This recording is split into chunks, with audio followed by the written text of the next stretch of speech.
सभी लड़ रहे थे। लोग राजनीतिक सत्ता के लिए लड़ रहे थे, अपने देश के लोगों के द्वारा शासन का संचालन हो इसके लिए लड़ाई कर रहे थे। उसमें बाबा साहब भी लड़ाई कर रहे थे, लेकिन युगों पुराने असमानताओं के विरुद्ध, सामाजिक कुरीतियों के विरुद्ध कोई लड़ रहा था तो केवल बाबा साहब भीमराव अम्बेडकर थे, जिनके स्वाभिमान और लगातार जन इच्छा शक्ति के कारण आज हमारा समाज यहाँ पहुंचा है, इतना बड़ा कार्यक्रम कर पा रहा है। आखिर ये कार्यक्रम कर क्यों पा रहा है, ये सोचने की बहुत जरूरत है, क्योंकि एक शिक्षा के माध्यम से ही, जैसा भैया ने बताया, शिक्षा के माध्यम से ही कोई अपनी उन्नति कर सकता है। वो किसी भी कालखंड में रहा हो, जिसने ज्यादा ज्ञान अर्जित किया है वही विद्वान कहलाया है, वही पूजनीय हुआ है और उसी की जयंतियां मनाई गई हैं। आप सभी से एक ही रिक्वेस्ट है, एक ही आग्रह है, कुछ भी करिए लेकिन अपने बच्चों को जरूर से जरूर उच्च से उच्च स्तर की पढ़ाई जरूर करवाएं। जैसे यहाँ पे जितने भी साथी हैं सभी से आग्रह है, कार्यक्रम इससे भी अच्छा हो। जरूरत इसके लिए ये है कि हमारे अंदर उस कार्यक्रम जिस जयंती मना रहे हैं उसके बारे में जानकारी भी अधिक से अधिक होनी चाहिए। अगर हम किसी की जयंती मना रहे हैं तो जरूरत इस बात की है हम उसके द्वारा दिए गए विचारों का अपने आचरण में लाएं। अगर हम उसको नहीं लाते हैं तो हम कभी भी इस जयंती को सफल नहीं बना सकते हैं, सिर्फ एक भीड़ बन के रह जाएंगे और भीड़ में किसी की कोई पहचान नहीं होती है। शासन सत्ता में वही लोग रहेंगे क्योंकि शासन सत्ता के जरिए ही कोई चीज हो पाता है।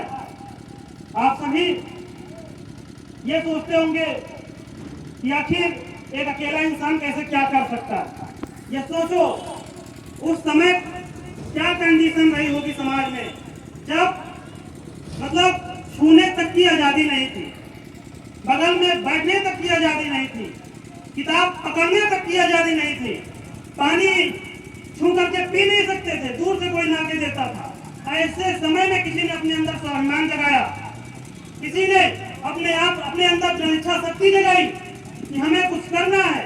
अपने प्रतिभा, अपने बल, अपने तपोबल के कारण एक इंसान ने ऐसा किया कि आज हम सब यहाँ बैठों की जयंती मना रहे हैं।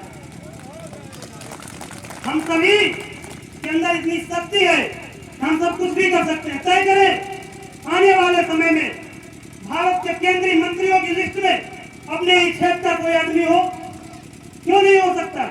हो सकता है। ऐसी जयंती मनाने का लक्ष्य भी यही होना चाहिए। अगर हमारे पास राजनीतिक पावर नहीं होगी तो हम कोई भी जयंती से भीड़ बन के रह जाएंगे, उसकी कोई वैल्यू नहीं होगी। आप सभी इस बात पर विचार कीजिएगा, क्योंकि किसी की बात होती है कि उसके बातों को हम सुन सकते हैं, लेकिन करना स्वयं को होता है। क्योंकि जन्नत तुम ही करो, तुम ही जन्नत तुम ही हो, तुम ही कर सकते हो। जन्नत तुम ही करो, तुम ही गरीबी को मिटाने का, गरीबी से तुम्हें मुक्ति कोई सुल्तान क्या देगा। बनानी हो अगर पहचान अपनी तो अपने फन में करो मेहनत। फनवी बुद्धि, ऐसी बुद्धि जिसमें रचनात्मकता हो, उस पर गुजरने का इरादा जिसमें पैदा होता हो। जन्नत तुम ही करो, तुम ही गरीबी को मिटाने का, गरीबी से तुम्हें मुक्ति कोई सुल्तान क्या देगा।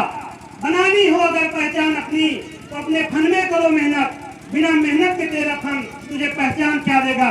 बिना मेहनत के तेरा फन तुझे पहचान क्या देगा। सभी से आग्रह है अपने बच्चों को जरूर से जरूर पढ़ाएं। आप एक रोटी कम खाएं लेकिन बच्चों को जरूर पढ़ाएं, क्योंकि यही भविष्य है, यही आने वाले समय में देश का नेतृत्व करेगा। अगर हम सभी पढ़े लिखे नहीं होंगे तो हम सभी मूर्ख बनते चले जाएंगे। पिछले कई सालों से लोग मूर्ख बनते चले जा रहे हैं। इसलिए सभी से आग्रह है तार्किक बनो। पढ़ोगे तभी तार्किक बनोगे, पढ़ोगे तभी आगे बढ़ोगे। पढ़ो और आगे बढ़ो। धन्यवाद।